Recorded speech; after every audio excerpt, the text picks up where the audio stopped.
Here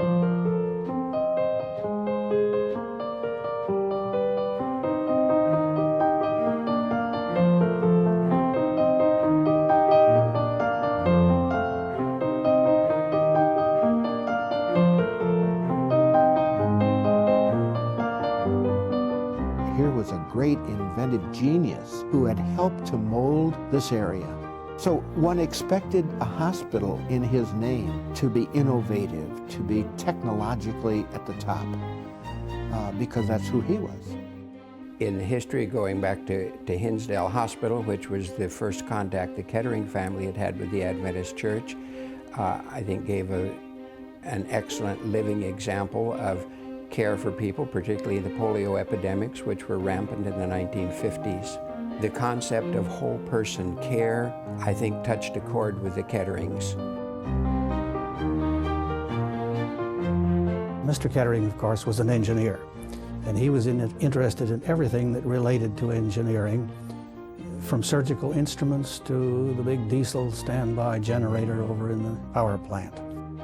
He was fun. He had a great smile and a wonderful sense of humor.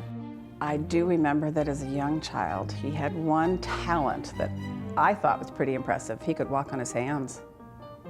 And I think as a child, that was pretty impressive to have your grandfather, because when you're young, you think of your grandparents as being so old. And I know I'm probably about the same age now that he was when he was doing that. And I still can't walk on my hands, but he actually did it up the stairs here. I remember watching him go up several stairs on his hands and was always intrigued by that fact that he could do that.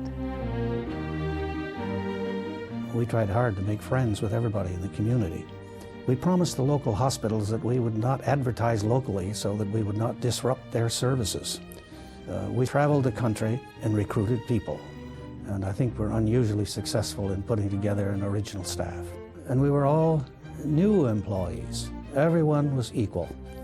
And there was a great feeling of fellowship, and we all worked together in a great adventure.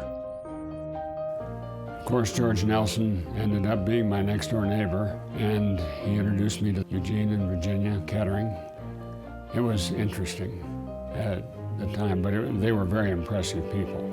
And I had already studied up on their history with General Motors, and I remembered to buy an Oldsmobile, not a Ford, when I came there. When I went to go and meet Mrs. Kettering for the first time, she was very engaging, beautiful, vivacious, blue, deep sea eyes.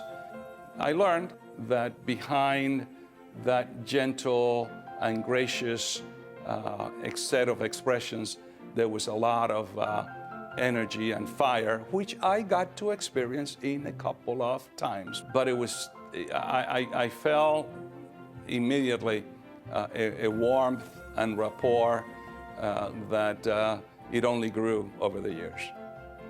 She wanted to know that anything that she was supporting and was going forward with was the best it could be, and it was the best materials, and it was always improving. That things were always getting better and being done in the best possible light.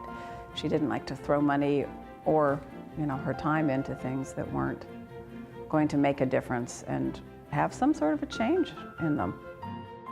They saw great things, and they were about creating great things.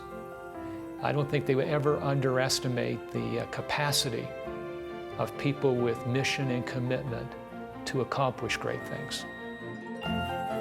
That firm foundation continues to today. We now have 7 acute care hospitals plus a psychiatric hospital. We will build on those high expectations that were set at the very beginning, following those principles into the future, because the people that are here now want nothing less than that.